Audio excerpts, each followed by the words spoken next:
வேலூர் தொகுதியில் போட்டியிட விருப்ப மனுவை தாக்கல் செய்துள்ள எம்பி கதிர் ஆனந்தோடு நமது செய்தியாளர் ரமேஷ் நடத்திய கலந்துரையாடலை தற்போது பார்க்கலாம். மீண்டும் இரண்டாவது முறையாக போட்டிடுறீங்க. குறிப்பா எப்படி இருக்கு, வெற்றி வாய்ப்பு எப்படி இருக்கு, ஃபீல்டு எப்படி சார் இருக்கு? தலைவர் தளபதியோட தேச நலனுக்காக எடுக்கப்பட்ட இந்த இந்தியா கூட்டணி மகத்தான வெற்றி அடையும். இந்தியாவில் மகத்தான வரவேற்பு இருக்கு. எல்லா ஊர்லயுமே மக்கள் விரோத ஆட்சியை வீட்டுக்கு அனுப்பிவிட்டு மக்கள் ஆட்சியை கொண்டு வரணும்னு இந்தியா கூட்டணிக்கு ஒரு பெரிய வரவேற்பு கூட பார்க்க முடியுது எங்களால்.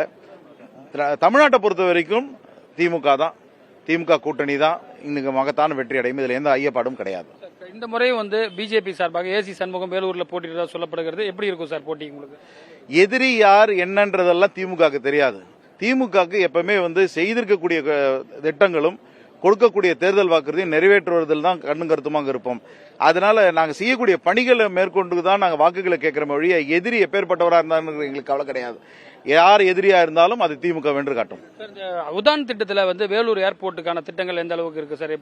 உடான் திட்டத்தில் கிட்டத்தட்ட ஃபைல் நிலவில் இருந்த திட்டத்தை நான் நாடாளுமன்ற உறுப்பினராக தேர்ந்தெடுக்கப்பட்ட போது பார்லிமெண்ட்ல பேசி அதுக்கான அமைச்சர்கிட்ட பேசி அந்த திட்டத்தை விரிவாக்கம் பண்ணி நிலமெல்லாம் ஆர்ஜிதப்படுத்தப்பட்டு அதுக்கான காம்பன்சேஷன்லாம் கொடுக்கப்பட்டு இன்னைக்கு அந்த திட்டம் செயல் வடிவத்துக் கொண்டு திறப்புழாக்கு காத்துக்கிட்டு இருக்கு. ஆனா இந்த மத்திய சர்க்கார் அதை கிடப்பில போட்டு எங்க கதிரானந்துக்கு நல்ல பேர் கிடைச்சிருமோன்ற ஐயப்பாட்டில் அவங்க அதை தள்ளி போட்டுட்டு இருக்காங்க. கண்டிப்பாக திராவிட முன்னேற்ற கழகம் வெல்லும்னா அந்த ஏர்போர்ட் திறக்கப்படும். கடைசி கேள்வி, அதாவது பாத்தீங்கன்னா இந்த முறை ஏடிஎம்கேவும் மைனாரிட்டி சேர்த்திருக்காங்க, எஸ்டிபி அலையன்ஸ்ல இருக்காங்க. கடந்த முறை வாணியம்பாடியில் தான் உங்களுக்கு ஒரு பெரிய லெவலில் ஓட்ஸ் அதிகமா வந்தது. இந்த முறை வாணியம்பாடியில் சிட்டிங் எம்எல்ஏ ஏடிஎம்கே இருக்காங்க. வாணியம்பாடி இந்த மாதிரி ஆம்பூர் போன்ற தொகுதியில் சிறுபான்மை வாக்குகள் உங்களுக்கு எந்த அளவுக்கு கிடைக்கும் நம்பி? சிறுபான்மையினர் என்னைக்குமே திராவிட முன்னேற்ற கழகத்து பக்கம் தான் இருப்பாங்க. ஏன்னா இந்த குடியுரிமை சட்டத்தில் அவங்க என்ன நிலைப்பாடு கொண்டு இருந்தாங்கன்னு எல்லாருக்குமே தெரியும்.